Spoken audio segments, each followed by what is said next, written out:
Moi boas noites, señoras e señores. Un xoves máis, aquí estamos en este tempo de tertulia, aquí en Telelugo. Miren, é posible que sexan moitos os temas que poidan facer desacougar a unha sociedade, certo. Tamén é certo que un vaise acostumando e polo mesmo, se algunha cousa preocupa, pode que vaya esmorecendo. Insisto que son moitos esos temas, pero vela aí que hai un deses temas que cando penetran no tecido social pasa a permanecer e a estar perenne con preocupación na sociedade. Son temas sensibles, e sensible é o tema da sanidade. Hoxe, precisamente, imos a ter unha conversa que nos vai levar pola sanidade en Lugo.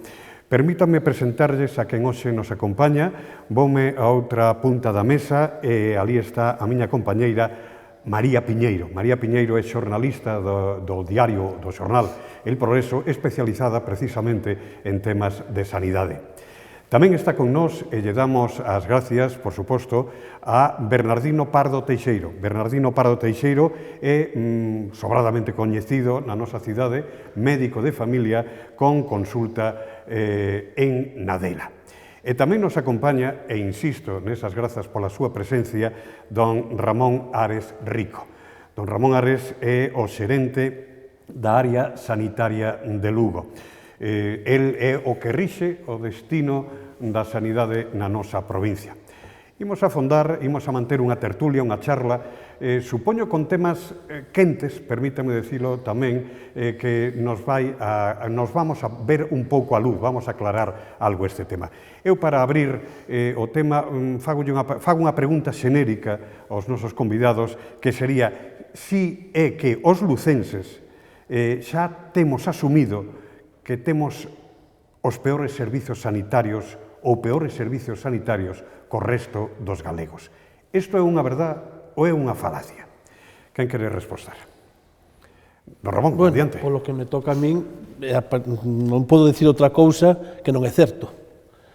Non só por obligación, senón tamén por devoción ou por coñecemento de cal é a situación tanto de Lugo como tamén pola miña experiencia profesional en outras áreas de Galicia e en outros ámbitos de actuación.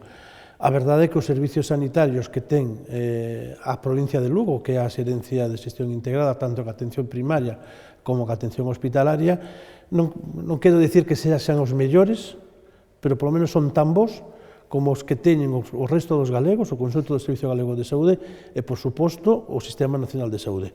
Temos un servicio sanitario moi bon, con uns magníficos profesionales que están todos os días a traballar e que están producindo unha asistencia adecuada. Os nosos indicadores de saúde son similares aos do resto de Galicia e aos do resto do conxunto do Estado. E volvo a repetir, hai áreas de mellora, como en todos os sitios, posiblemente hai cousas que teñamos que mellorar, pero temos uns servicios de calidade sanitarios absolutamente moi bons, polo tecido humano que temos, polos grandes profesionais que temos e que están traballando, e tamén polas infraestructuras que temos. E no caso concreto, do máis representativo da provincia de Lugo, de OSI de Lugo, que é o Hospital Universitario Lucas Augusti, temos que dicir que é un hospital modélico, envidia de todas as cidades e de todos os complexos hospitalarios, non só de Galicia, senón tamén de fora de Galicia, pola súa capacidade, pola súa estrutura, pero sendo iso importante, o máis importante é o tecido humano que está traballando dentro, e tamén en Burela, tamén en Monforte, tamén a atención primaria. E poden estar tranquilos todos os lucenses que temos uns servicios sanitarios ao nivel do que merece a población, lógicamente, e ao mesmo nivel e coa mesma calidade co resto de Galicia e co resto do Estado.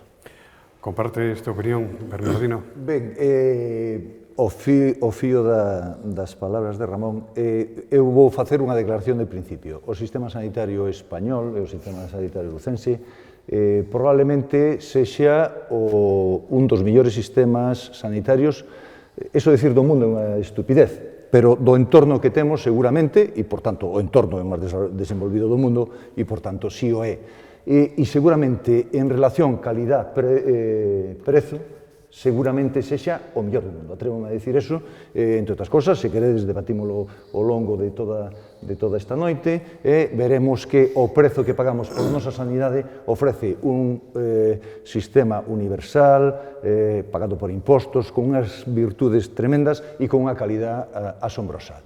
Dito isto, si é certo que temos un hospital magnífico, pero con deficiencias, con posibilidades de futuro moi grandes, pero con deficiencias concretas. Falaremos ao longo da noite, o problema da hemodinámica é clamoroso, por tanto, debatiremoslo con calma, pero sí é clamoroso, e a privatización que está ocurrindo na sanidade está provocando uns déficits moi importantes, un desvío de recursos que dentro do sistema sanitario público podrían ser mellor xestionados e, desde logo, o debilitamento do persoal, a pesar do esforzo dos meus compañeros sanitarios por manter a calidade que o están facendo e tremendo, a pesar deso, estáse debilitando o sistema sanitario a base de non repoñer personal que se xubila, de non repoñer baixas, etc. A atención primaria está sendo abandonada sistemáticamente nos últimos anos e iso repercute directamente na calidad do hospital. Iremos entrando pouquinho a pouco. María Piñeiro, la verdad es que yo estoy bastante de acuerdo con lo que han dicho ambos. Yo no creo que Lugo tenga la peor asistencia sanitaria de Galicia, de ninguna manera. Sí creo que tiene carencias muy claras, algunas de las cuales se están subsanando, parece que se están subsanando, como la radioterapia, por ejemplo, que era un servicio muy demandado, que era una verdadera vergüenza que Lugo fuera la única provincia que no tenía radioterapia disponible en su hospital de referencia y que la gente tuviera que ir a tratarse a Coruña. Pero sigue teniendo carencias y parece que las va a seguir teniendo, como bueno, el caso de la hemodinámica, la primaria, que no es todo lo resolutiva que podría ser y a la que es verdad que empieza a tener problemas que no eran propios de primaria, como listas de espera, que eran frecuentes en especializada pero no en primaria, y bueno, en fin, que sí, que yo creo que tiene carencias, que tiene capacidad de mejora. Sí creo que Lula es un hospital impresionante, que tiene muchísimas posibilidades de crecimiento, no sé si las va a aprovechar todas. Creo que no creo, como decía el Sergas, que era el hospital más moderno de Europa, porque quizás lo fue 5 minutos hasta que se estrenó otro en Europa, pero sí creo que es un hospital, va a ser difícil que Galicia vea dentro de poco un hospital como este. Y de hecho, el último que se hizo, que es el de Vigo, ya no tiene nada que ver. Ya se hizo de otra forma y nace con otro espíritu, y yo creo que Lula es un monumento a la paciencia de los lucenses, que estuvimos esperando años y años y años por un nuevo hospital, siendo atendidos en un hospital muy viejo y que está en muy malas condiciones. Dame impresión que o señor alcalde de Vigo, o señor Abel Caballero, non vai coincidir co que está a escoitar ahora mesmo, pero bueno, a nós o que nos interesa é Lugo, precisamente Lugo. A mí gustaríame que esta charla, esta tertulia, fora o dinámico que vos queirades, no sentido de que vos interrumpades e considerades e demais. Hai unha cousa que me preocupa, e que me gustaría ter algunha aclaración ao respecto. Si é verdad, partimos da base de que hai que aforrar, de que hai que facer recortes, outros chamanlle recortes. A min gustaríame preguntarlle ao xerente do hospital, don Ramón Ares, onde se aforra para que isto teña ese dinamismo? Que se fai para aforrar cartos? Bueno, vamos a ver, nos, as persoas que nos toca, pois, nun momento dado, a responsabilidade de xestionar o que é a sanidade pública, nos temos nas nosas mans un presuposto que como ben decía o compañeiro, nace dos presupostos que pagamos todos os cidadáns. E temos, pois, no caso do gasto ano pasado da xerencia de xestión integrada de Lugo, que é Lugo, Monforte e Burela e a toda a atención primaria, pois foron máis de 430 millóns de euros. O gasto na asistencia sanitaria que se prestou no ano 2015 na EOSI de Lugo. É dicir, temos que asustarnos a un marco económico, a uns presupostos e a capacidade de recaudación vía impostos ou vía as vías alternativas que teñan, bueno, pois as institucións públicas que son as que están encargadas de recaudar. Entón, a nosa obligación é intentar ser o máis eficiente posible e o máis efectivos posibles, garantindo realmente a mesma calidade asistencial, non baixando na calidade asistencial e non baixando na carteira de servicios. Vimos nunha época, estamos nunha época todavía de restriccións económicas e de dificultades económicas, o cual supuxo que a capacidade de gasto non solamente de Lugo, sino de todos os hospitais de Galicia e de fora de Galicia, pois fose máis baixa da que viñamos tendo anos anteriores. En que temos que intentar aforrar? Pois intentar ser máis eficientes en todas aquelas áreas que sí se pode ser, pois porque seamos capaces de facer economía de escala, de facer compras agrupadas e aí intentar comprar máis barato e asustar máis, de xestionar adecuadamente toda a medicación. Nos gastamos moitos centos de millóns de euros en farmacia, aí intentar incrementar os xenéricos, intentar utilizar fármacos que sean máis efectivos e que teñan a mesma efectividade, pero que costen menos. É dicir, intentar en todas esas medidas. O que sí é certo que en todos estes anos sí que efectivamente temos moitas restriccións económicas, moitas dificultades, a todos os traballadores públicos se nos limitou ou baixouse o sueldo, pero tamén hai que reconocer que se fixo un esforzo tremendo e que seguimos mantendo a mesma carteira de servicios que tiñamos antes da crisis, non da suposta, non, da crisis real que vimos padecendo desde fai moitos anos. A carteira de servicios que estábamos prestando a todos os ciudadanos síguese mantendo, co cual, iso quere dicir que o esforzo que estamos facendo en todos estes anos é que, sobre todo, que nos fixeron foron os propios traballadores, permiteunos manter a mesma carteira de servicios ou incluso con menos cartos facer máis actividade.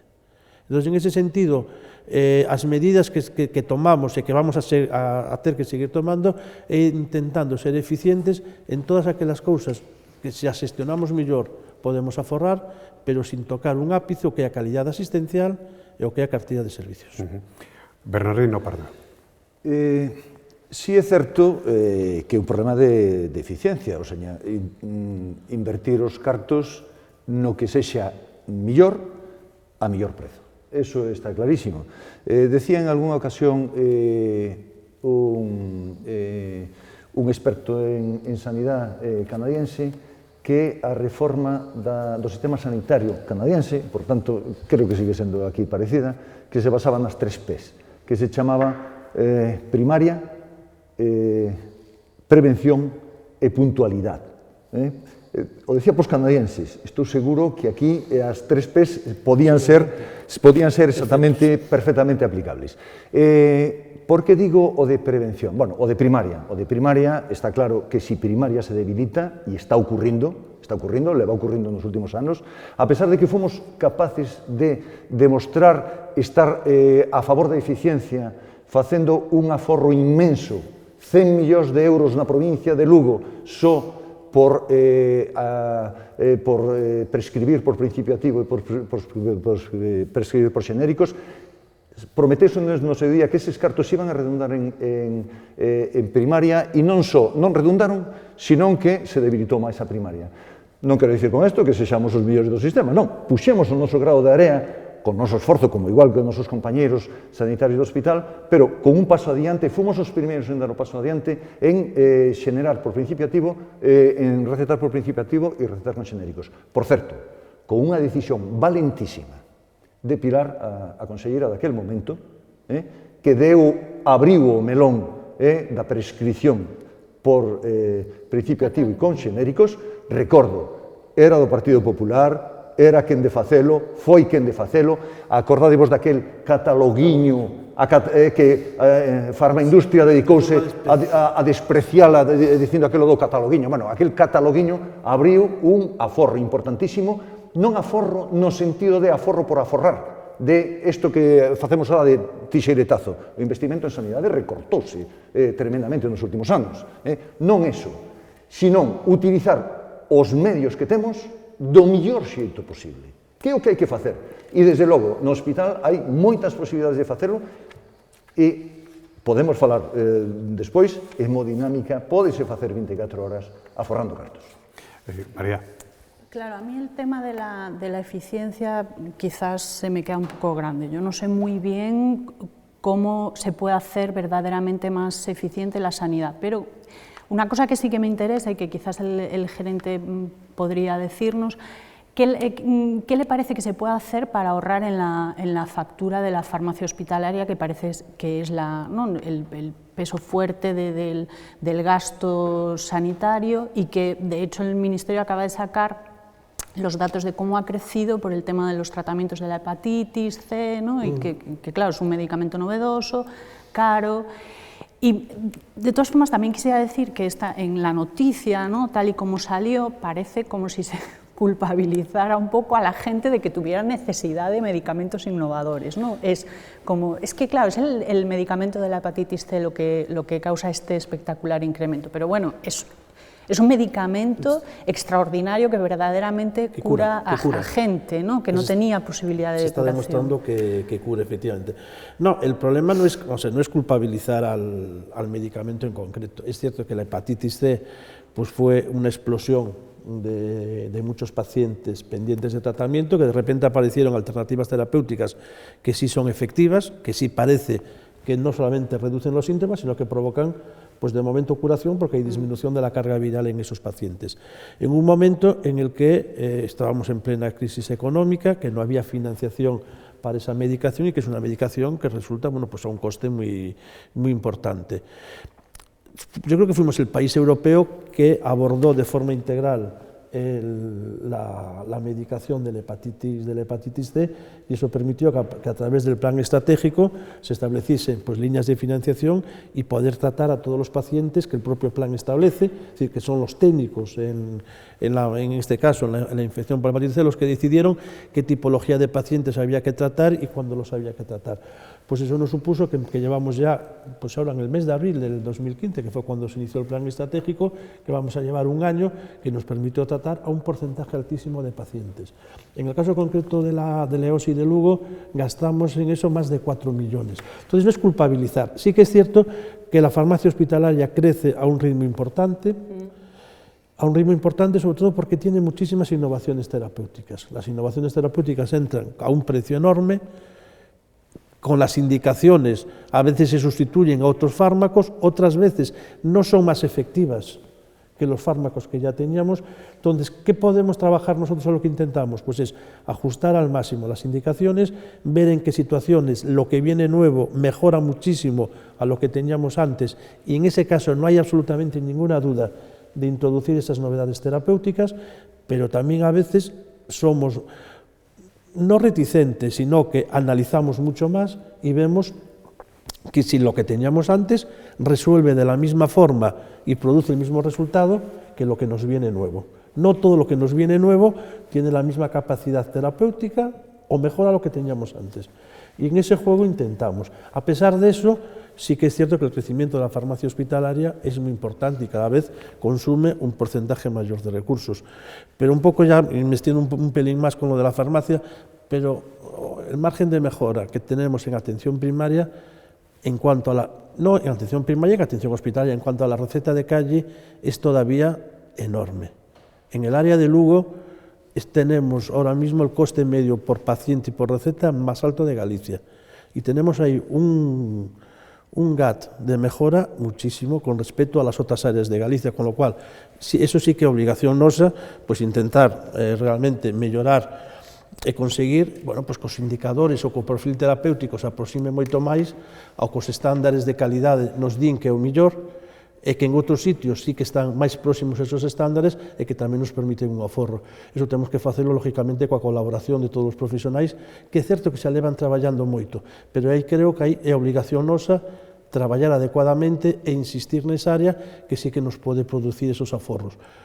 Esos aforros despois que repercutan todo, non estou de acordo con el, que quen fai o esforzo ten que sentir que ese esforzo lle vai a cubrir outras necesidades pois, de dotación, de material para atención primaria que ao mellor de outra forma non podíamos adquirir, que se note. É certo que a bolsa é común, gastamos máis do que temos, seguimos gastando máis das posibilidades que temos, estamos generando déficit todos os anos. Co cual, a veces é difícil que cando temos déficit e podemos aforrar algo, que eso, a veces cuadrar o círculo é moi difícil, pero é certo que estamos gastando máis diñeiro na atención sanitaria co que inicialmente temos presupostado e co que temos asignado. E todos os anos estamos generando déficit. De todos os xeitos, eu volvo ao tema que falaba de cando se monta o cataloguiño en Galicia. Isto é unha decisión política. Quer dicir, non só é decisión de que un profesional prescriba ou non prescriba dun xeito determinado. É un marco onde ten que prescribir. Ten que asustarse ese marco. Exactamente. Entonces, ese marco que o fan son os políticos. E vou no demostrar no que ocurriu que son os que teñen responsabilidade. Efectivamente. E a capacidade legal de modificar o marco no que nos movemos. Xusto. Lóxicamente. Por tanto, é unha decisión política prescribir dun xeito ou de outro determinado. E vou no demostrar con unha cosa tan elemental como foi o famoso cataloguiño. Pasamos de un 9% de prescripción de xenéricos a un 30 e pico en 3 meses. 3 meses, por unha decisión política. Por unha decisión política. Entonces, lo que quieres decir es que no hay que incentivar la prescripción de genéricos, sino hay que limitar la prescripción del resto de medicamentos. O sea, hay que obligar a los médicos, a prescribir de esa forma. A libertad de prescripción é unha libertad de prescripción absoluta. Me refiero, hay que decirles, en esto es en lo que puedes prescribir. A libertad de prescripción é unha libertad de prescripción absoluta. No les puedes dejar elegir. Sí. O profesional sanitario ten toda a capacidade de elegir. O que pasa é que ten que elegir con dous principios elementales. Un é o coste-beneficio e outro é o risco e seguridade. Con eses dos conceptos ten toda a libertade de prescribir, pero quen paga ten toda a libertade de decir que é o que paga, que esta é a cuestión. Existen países como Nova Zelanda onde só se paga o principio activo de unha familia, que se sepa que todos funcionan do mismo xeito, só se paga o principio activo máis barato. O resto que o pague quen queira, que o pague quen decida pagalo, pero o sistema sanitario público, estou falando dun país concreto, Nova Zelanda, non estou falando dunha utopía, e en Nova Zelanda siguen servindolle farmaindustria os mesmos medicamentos. Con isto dos xenéricos demostrouse unha cousa, os xenéricos son exactamente iguais que as firmas de fantasía, outros son firmas de fantasía. Costou traballo de todos os xeitos que a propia sociedade entendera con claridade o tema dos xenéricos. Sí, Paco, pero hubo unha cosa que é evidente, non ocurriu nada con pasar do 9% ao 30%, nunca se fixe unha experiencia deste estilo en ningún país. En tan pouco tempo non. Pero os países europeos que están, aos que nos poñen como modelo, non só estamos no 40, na área de Lugo, eles están no 50 ou 56, aproximando a 60. E cando un xenérico sale, ten a mesma, lóxicamente pasa absolutamente todos os controis e ten a mesma efectividade biolóxica e clínica que ten a molécula original. Ramón, pero estarás conmigo que foi unha experiencia que non se fixo en ningún lado en 3 meses. En 3 meses, por triplicar e que non pasara nada. Por que non pasou nada? Porque se algo chega a pasar, hubiéramos oído os gritos e as lamentaciones hasta en Pensilvania, e aquí non pasou nada. Os cardiópatas seguiron controlados, os diabéticos seguiron controlados, os hipertensos seguiron controlados. Tamén é certo que iso conseguímoslo gracias a que hubo unha lei do Parlamento de Galicia que de alguna forma estableceu o marco onde tiñamos que facer esa prescripción. Moi criticada en algúns sitios, sobre todo fora de Galicia, ou a palabra cataloguiño, que nós podemos usar pues, con absoluta normalidade, pois a veces fora de aquí utilizábase pues, nun tono despectivo. Claro. E resulta que despois esas mesmas medidas foron as que se aplicaron de forma xeral po conxunto do Estado e no resto dos servicios de saúde. Recordas que nos amenazaron, dentro do Ministerio de Sanidade amenazaronnos con levarnos aos tribunais? Hubo unha reclamación ao tribunal, por anticonstitucional do catálogo, que si se metían competencias que eran exclusivas, en este caso do Ministerio, ao final o Tribunal Constitucional fallou dicindo que o catálogo era absolutamente... A lei que regulaba este catálogo era absolutamente constitucional e non había ningún problema. Ben, e agora imos ter exactamente a mesma batalla cos biosimilares. Exactamente a mesma batalla. Vai ser o mismo. Eu vou poñer un exemplo ahora que vai esclarecer un pouco aos que nos están escoitando, e é o medicamento da hepatite C. Se en este momento nos con X pesetas somos capaces de tratar o 30% dos pacientes que teñen hepatite C co presuposto que temos e co medicamento que temos a un precio determinado. Se en este momento tiveramos un biosimilar exactamente no mercado a un tercio de precio, trataríamos, en vez do 30%, o 100%. Entonces, que elección hai? Desde a decisión política, que elección hai? Utilizar o biosimilar. Despois habrá que determinar se é ou non é igual, que é igual. Pero de entrada teño que utilizar o biosimilar. Como decisión política, a decisión política ten que ser esa. E esa é o que se lle reclama un pouco a quen goberna o noso sistema sanitario, que tome decisións que sexan o máis eficientes posibles.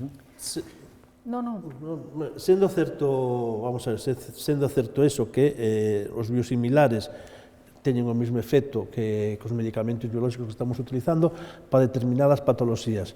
Non temos un efecto curativo nin tan eficiente como temos no caso de hepatitis C todavía, con ningún biosimilar nin con ningún de outras patoloxías.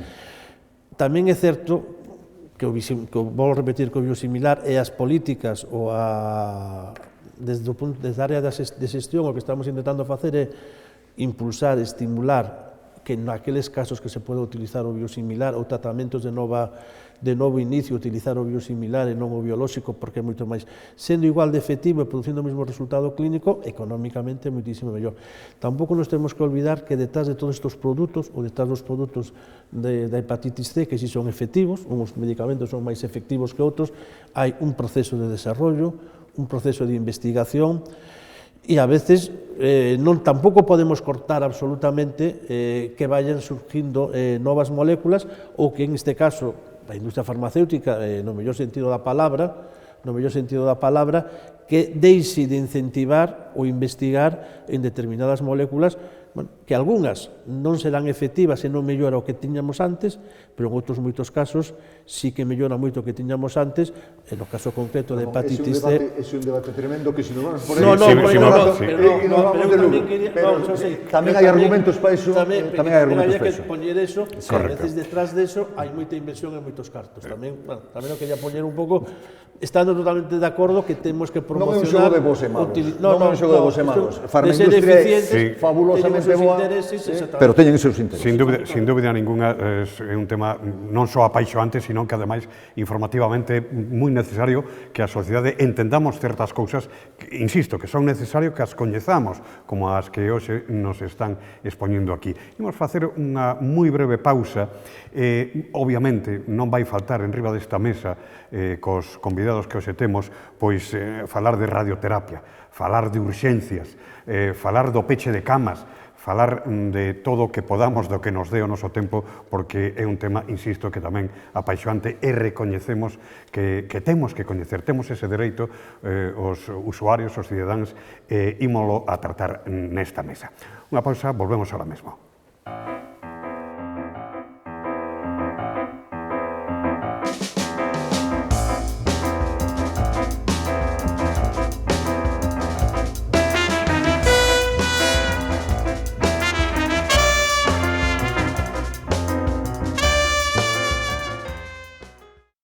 Xa estamos aquí de novo neste tempo de tertulia en Telelugo. Estamos a falar da sanidade en Lugo.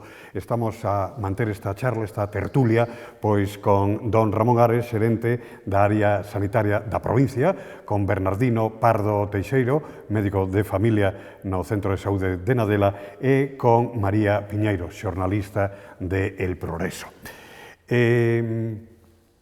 Tentaba de introducirnos, meternos, mergullarnos nesa preocupación ciudadá.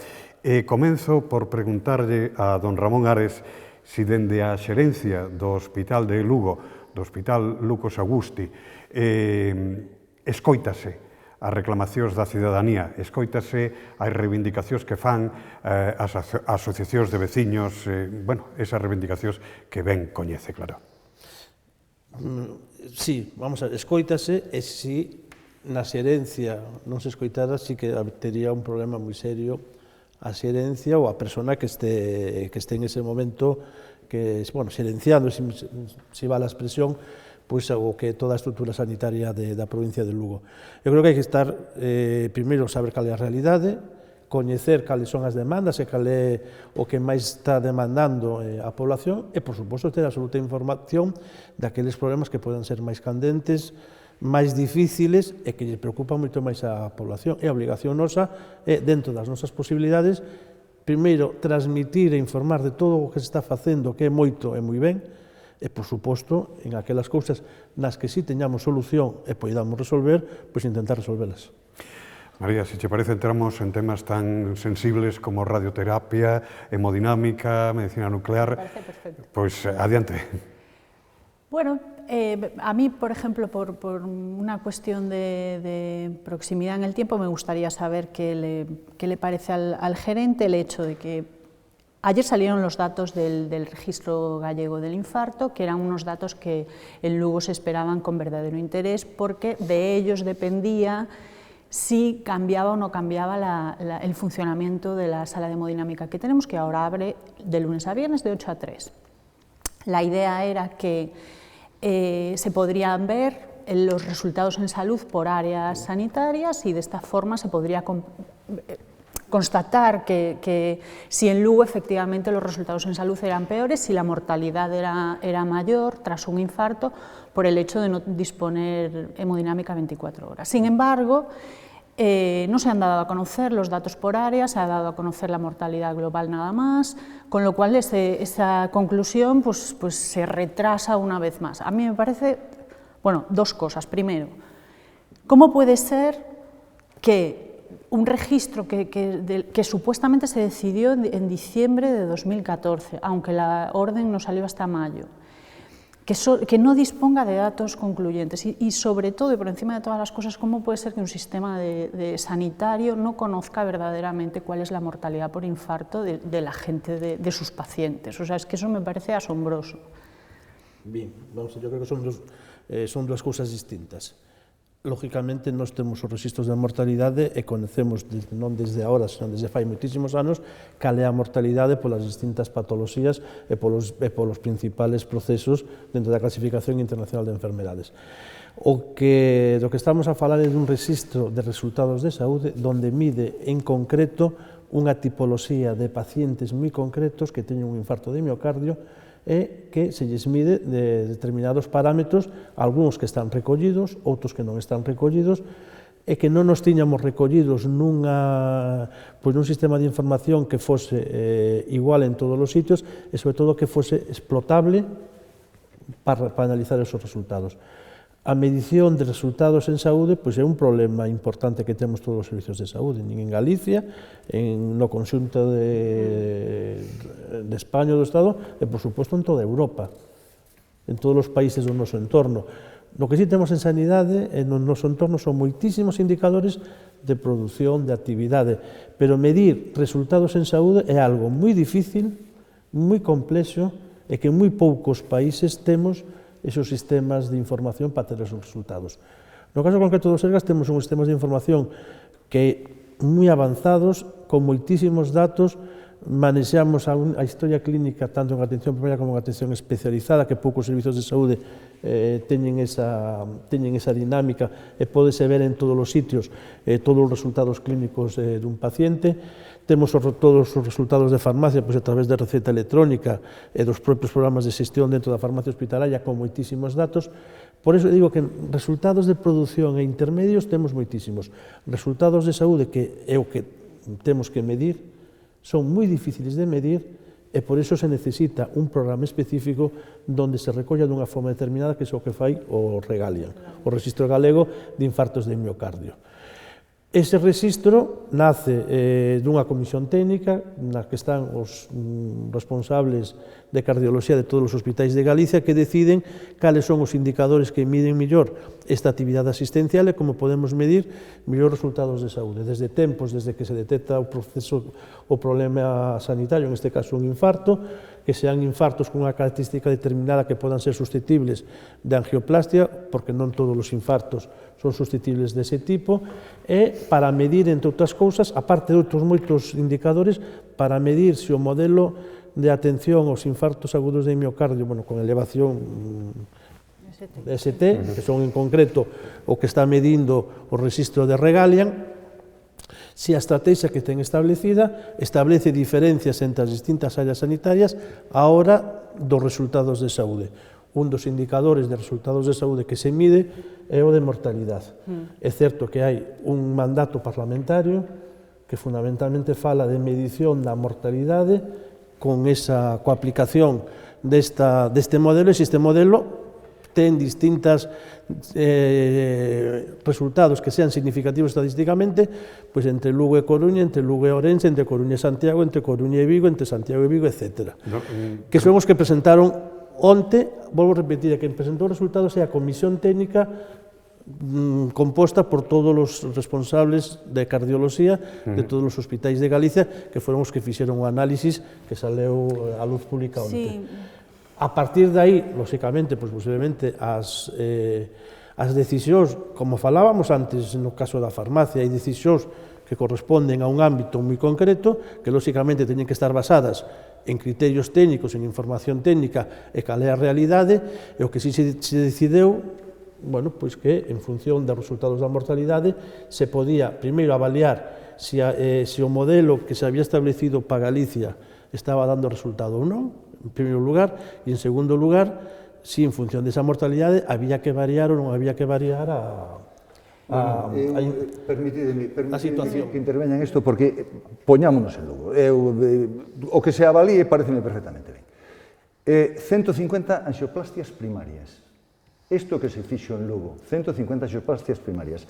Isto quere dicir... En Lugo non se fixeron 150. Perdón, non se fixeron en Lugo porque tiveron que derivarse fora, pero Lugo proporcionou... Yo creo que más. Espera un segundo. Lugo proporcionou 150 angioplastias primarias que non se fixeron en Lugo porque non hai servicio de 24 horas. Efectivamente, estou de acordo contigo. Pero que se fixeron. Tiveron que ir para fora. Que se fixeron. Pero... espera, Ramón, e era imprescindible facelas. Esas 150 angioplastias, para que nos entendan os nosos ointes, son meter os catéteres, abrir as venas e volver perfundir a coronaria. Fixéronse 1000 angioplastias en total en esta unidade. Quero dicir, máis que na de Santiago, ou tantas como a de Santiago. Tantas como a de Santiago. Están os números,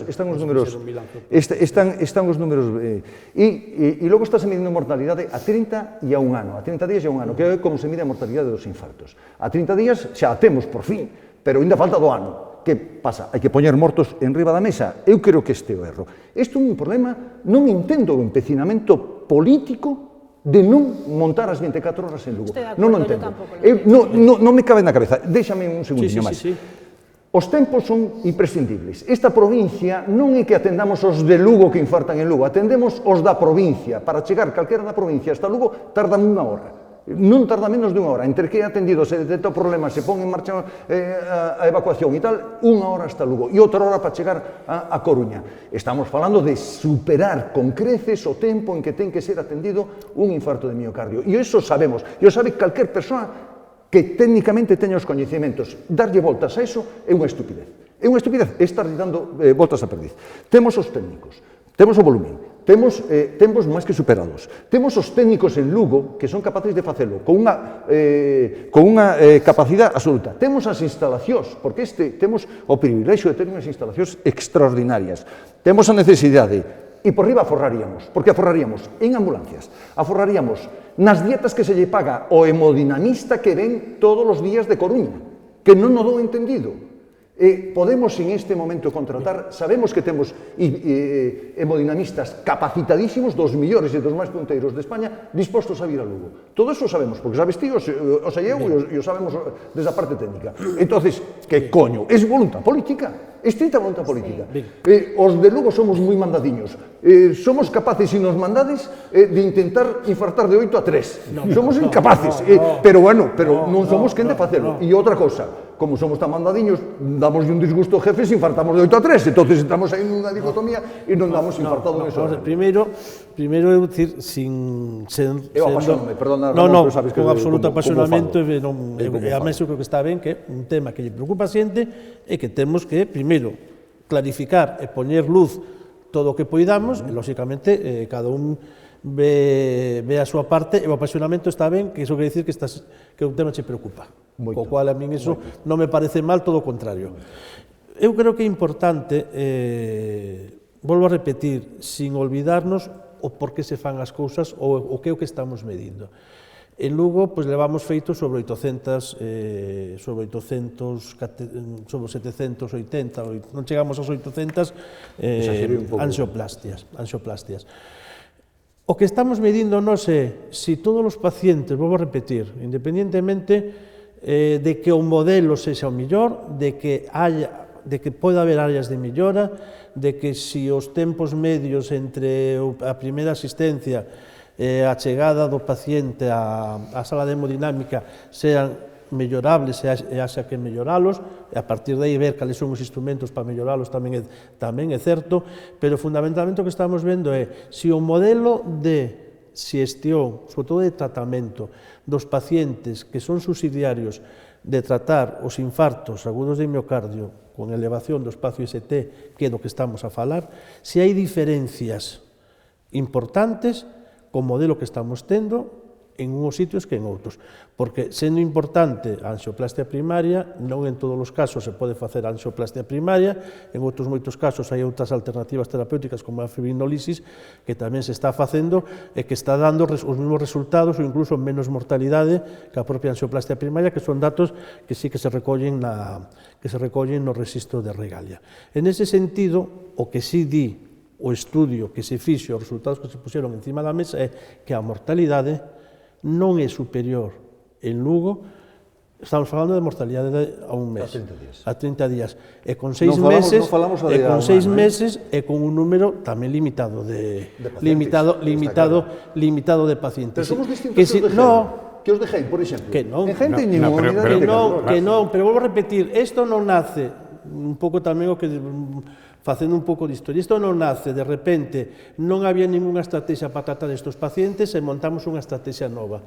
Hai que destacar que Galicia, en ese sentido, foi pioneira coa posta en marcha do que é o Pregalian, que é o tratamento no cual o 061, os hospitais implicados, teñen moitísima participación. Isto completa o que se xa estaba facendo antes, que non empezamos desto de non tratar, de non facer ninguna angioplastia, porque non en todos os sitios teñen un mecanismo, teñen unha estrutura asistencial para facer angioplastia primaria a todos os infartos, como se ten en Galicia co Pregalian, que está funcionando de forma continuada xa desde fai moitos anos. Don Ramón Ares, concretando, cos datos que se coñecen, que non son todos, pero pouco a pouco vai se coñecendo, temos que descartar a asistencia de 24 horas? Mentiría, ou non estaría asustando dicindo hai que descartalo, ou en 5 días, ou en 6 días, ou en un mes, vai haber aumentar a capacidade de resolución en canto a tempo, me refero fora do horario que está funcionando ahora mismo.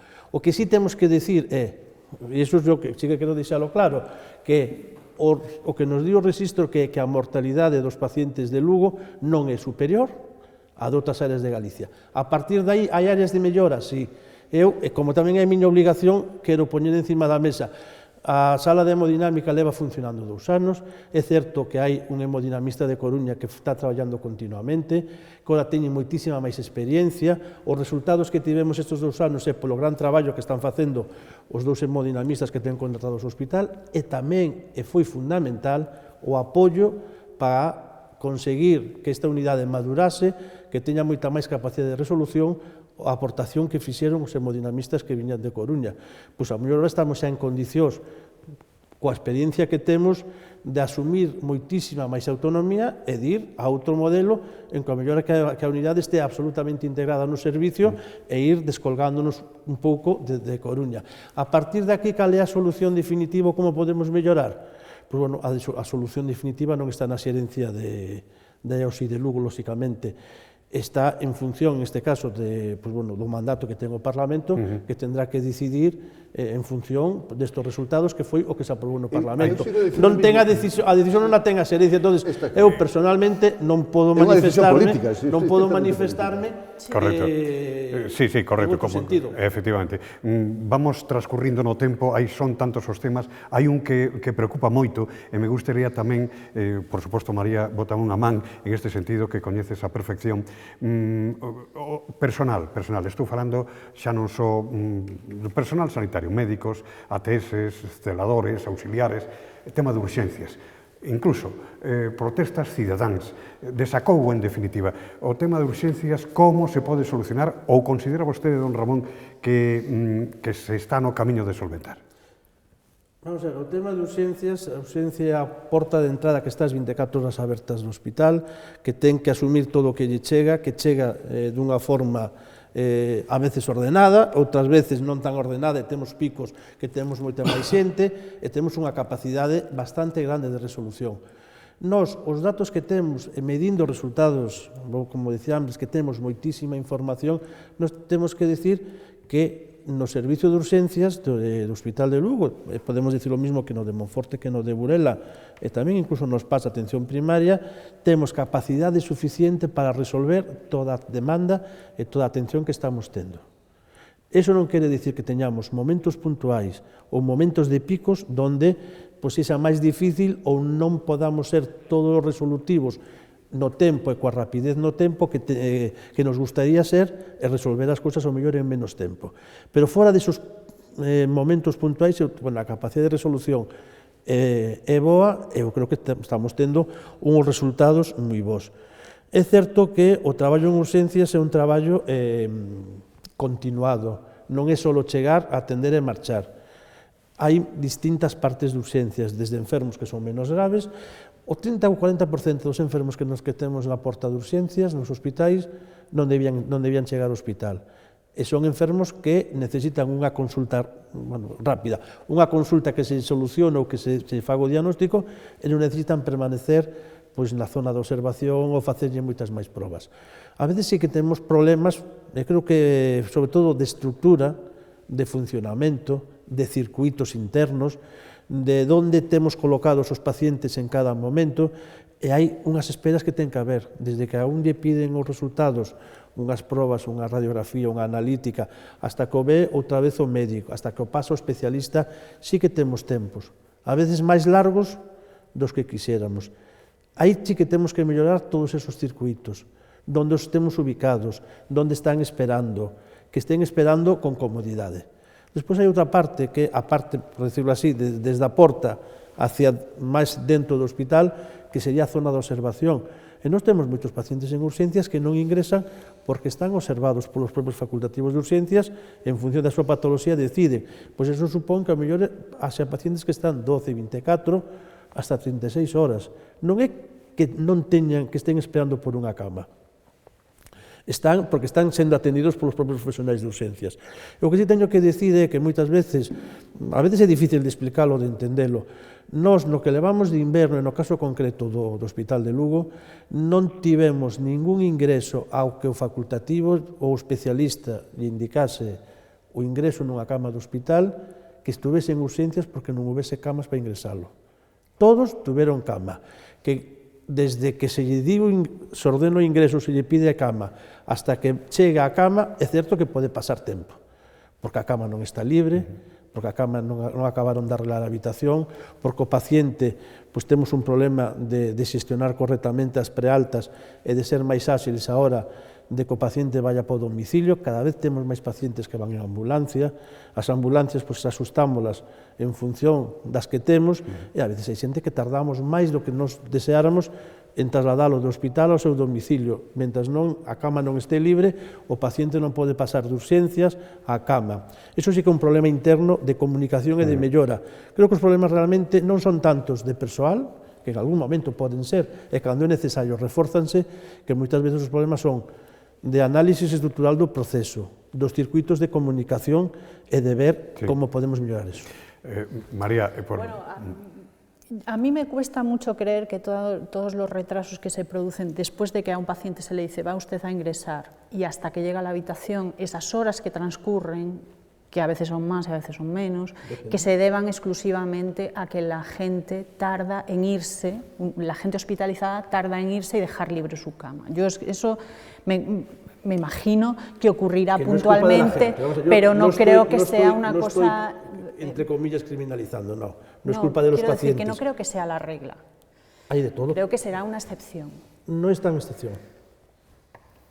O sea, el problema es que la gente, los pacientes, se quejan de que les dicen, usted tiene que ingresar y tarda muchísimo en ingresar, y deduce que es porque hay problemas de camas, lo cual choca con el hecho de que es un hospital con muchísimas camas. Problemas de camas no hay.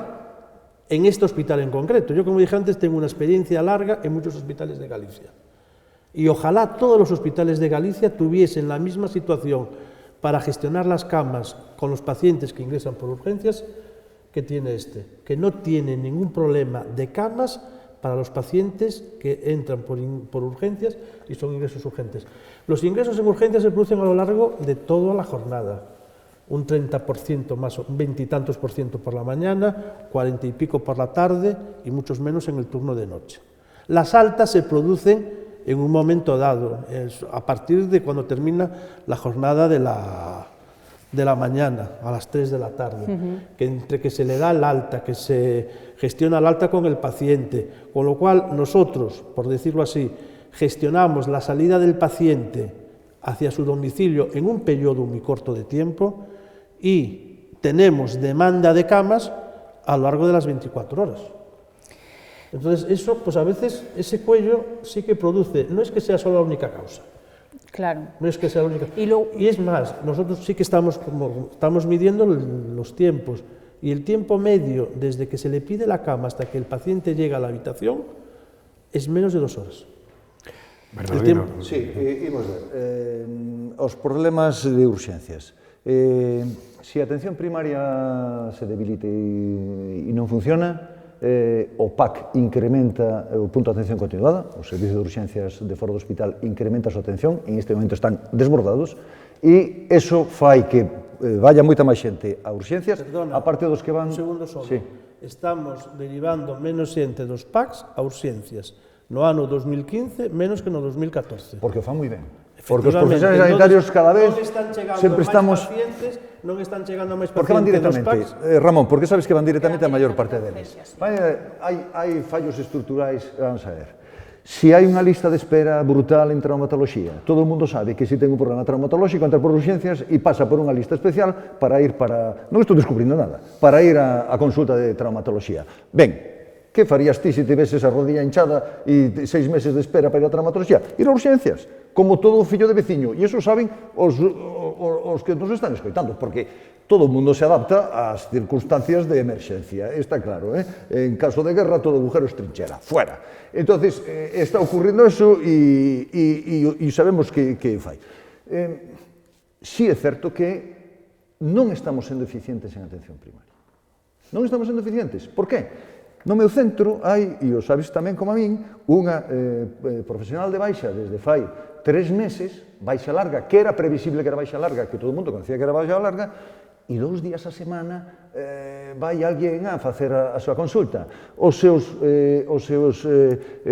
ciudadanos que están no seu copo andan como cochiño de San Antón. Hoxe van a consulta daqui, mañán a dalo, síntense desamparados, acaban indo a urxencia. Porque non sempre é el mismo. Que vai a ser o mismo, cada día é un distinto, menos eses 2 días que vai esa señora, que normalmente tampouco é a mesma sempre. Bueno, ahora sí, si é certo desde que estás aquí, Ramón, agradecemos moito, polo menos é a mesma señora. Pois xa é bastante, xa hai un paso adiante, Ahora basta que nos apoyamos todos os días, ese está feito. O noso compromiso é que as baixas que sabemos que son largas, ou que temos información, ou porque polo orixen da baixa, ou polo motivo da baixa, que sí que son largas, o noso objetivo é intentar sustituílas e ter unha persoa que sea sempre a mesma e evitar, eu creo que é malo que aos pacientes os vexa cada día un médico distinto. É horroroso. En eso é un problema que sí que temos. O uso irracional do sistema, que é o que está ocurrindo, porque a xente utiliza irracionalmente o sistema e demanda, depende de moitas cousas, o discurso de que hai, de que todo se pode resolver, de que os sistemas técnicos resolven todo, de que as pastillas resolven todo, etc. O esforzo personal non existe para cuidar a saúde. O máis importante é o recurso humano. Entonces, ese recurso está na atención primaria. E esa contención ten que ser na atención primaria, senón non hai forma. Xa sei que estou falando a medio e largo plazo, pero o que debilitando a corto plazo, si que a hecatombe até desmontada. O positivo non é debilitar a atención primaria, eu creo que non se está debilitando a atención primaria. Sei que é difícil, que tocounos xestionar un momento onde os recursos son escasos, moitas veces incluso querendo sustituir non temos elementos para sustituir en determinadas épocas do ano, pero eu creo que o noso objetivo é intentar mellorar a comunicación, a relación entre a atención primaria e a atención hospitalaria. Imos subirnos o 30%? Sí, próximos 10 anos, sí, isto sabemos. Isto é impresionante. Sí, o sabemos. E a taxa de reposición é difícil, pois estamos empezando... Estamos tendo un problema serísimo. No, pois estamos empezando a traballar, como ben sabes, en algunhas especialidades onde a taxa de reposición ahora mismo é moi escasa, que non hai, como é a pediatría de atención primaria, estánse prorrogando, e a xente que quera prorrogarse voluntariamente, despois dos 65 anos sigue traballando. Pois en atención primaria posiblemente teñamos... Non nos queda moito tempo e hai un par de cousiñas que me gustaría tratar.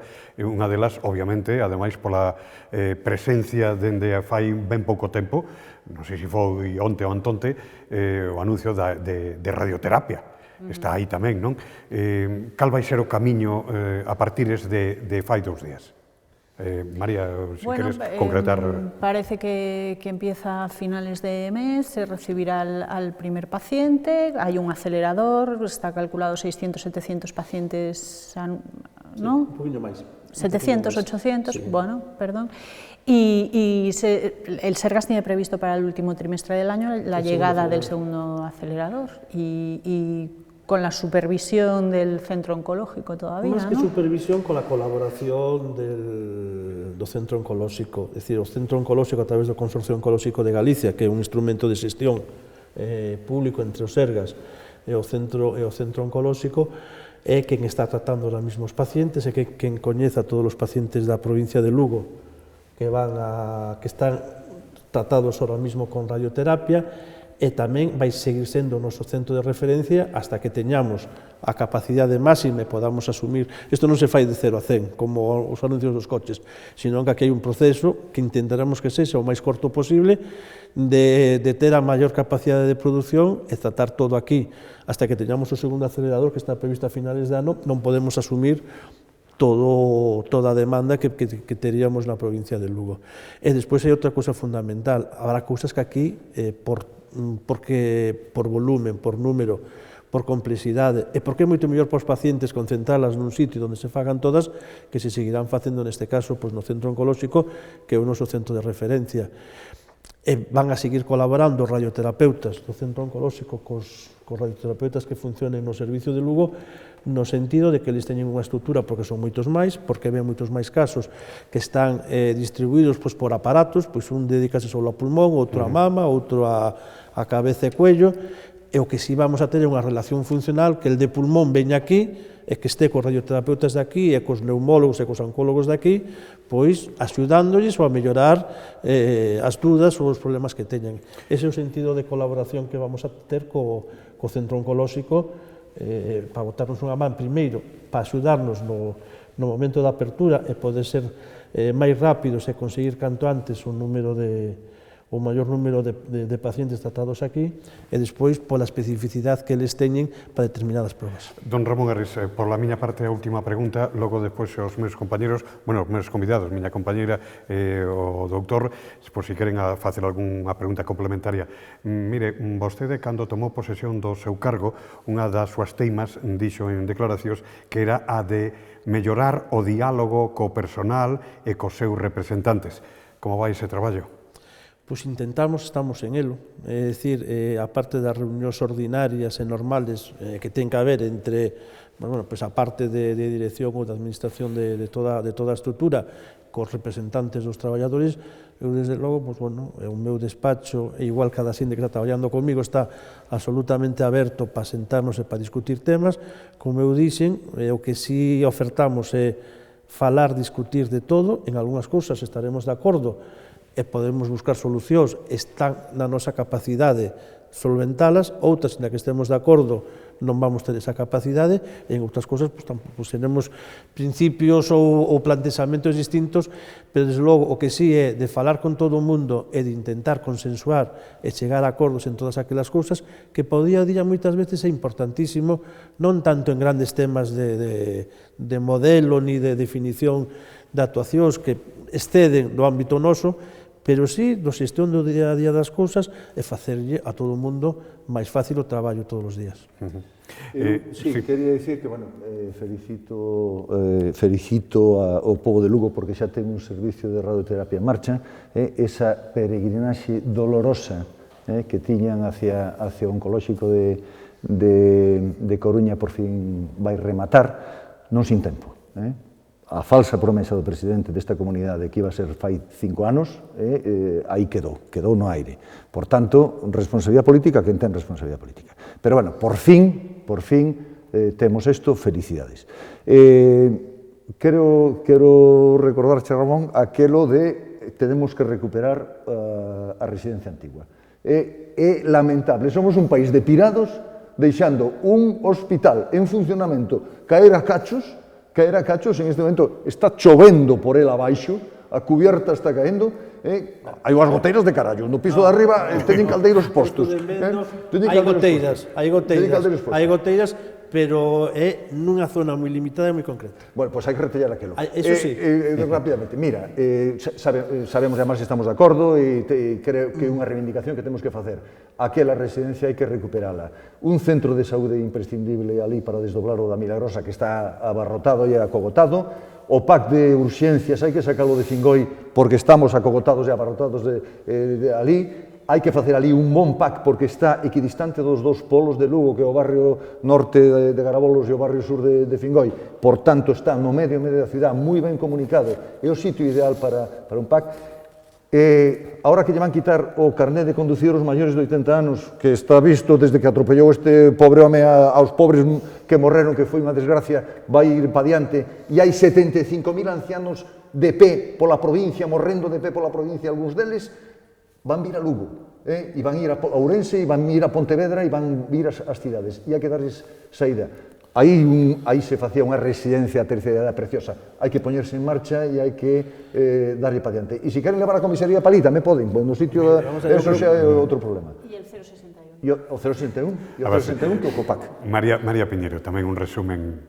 Sí, si no, yo creo que el tema de Xeral es muy importante y más importante todavía porque parece que sí se logra soluciones para otros sitios, ¿no? Como en el caso de Xeral de Vigo, y este lleva un montón de años esperando a que se le dé una salida. Se había prometido el Laboratorio de Salud Pública, finalmente de Galicia, y se hizo donde estaba el de Lugo, y entonces allí solamente se colocó la unidad de salud mental y la gente del barrio de la residencia lleva muchísimo tiempo demandando esto y yo creo que tiene sentido. Lo que pasa es que veo que la Consellería sistemáticamente recuerda que es un espacio muy grande y que no lo va a poder utilizar todo, entonces no sé si depende del hecho de que las otras administraciones también se decidan a hacer algo ahí, que la Consellería vaya a tomar la decisión de hacer algo ahí finalmente. Posiblemente, vamos a ver, primero el edificio, el dueño del edificio y de las instalaciones es la Tesorería, aunque estaban cedidas y las gestionaba y las utilizaba la Consejería de Sanidad,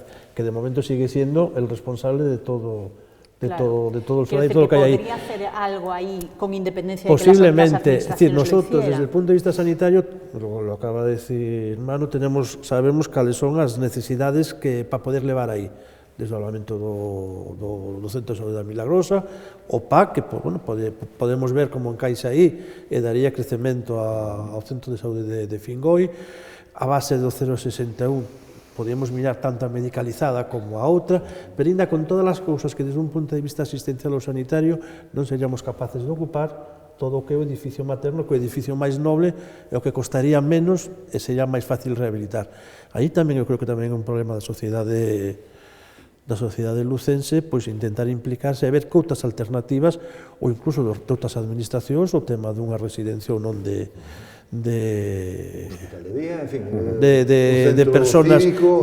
personas maiores. Nós o que si temos claro desde un punto de vista asistencial que queremos que hai cousas que sí que podemos, e en esas cousas en concreto estamos a traballar, pero despois falta o que é decidir canto necesitamos e a posibilidade ou non de poder arranxalo para poder meter o que necesitamos.